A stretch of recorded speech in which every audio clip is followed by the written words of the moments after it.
সুলতান সুলেমান, তুমি নাকি কইছো ও কই জায়গা? কইছি। তোর সমস্যা কি? এই বেটা, তোর সমস্যাটা কি এইটা ক।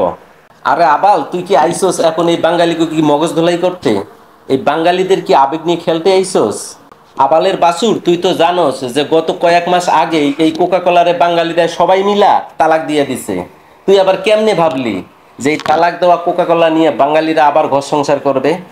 আবালের বাসুর কোনানকার, তোরা আইসোস আমগরে ভূগোল বুঝাইতে। আরে বেটা, আমগরে বুঝান লাগবো না। তোরা তো হাল্লা নিজের ভালো মন্দটাই বুঝোস না। যখন এই দেশের আপামর জনগণ কোকা কোলারে তালাক দিল, আর তোরা হালারে আইলি অহন কিনা এই কোকা কোলারে ব্রান্ড করতে আরো প্রচার করতে, তখন কি আক্কল দাঁত গজায় নাই? তোরা কি ভালো মন্দ বুঝোস না? হন, কান খুইলা হুইনা রাখ, একটা কথা কইবার চাই। তোরা ভুলেও এই বাঙালি গো আবেগ নিয়ে আর খেলিস না। অভিনয় করতেছস, ভালো কথা, অভিনয় কর। আমরা তখন নাটক দেখি, ভালো কথা। কিন্তু তাই বলে এইটা না যে তোরা উল্টা পাল্টা যেটাই করবি এইটাই আমরা মাইনে নিমু।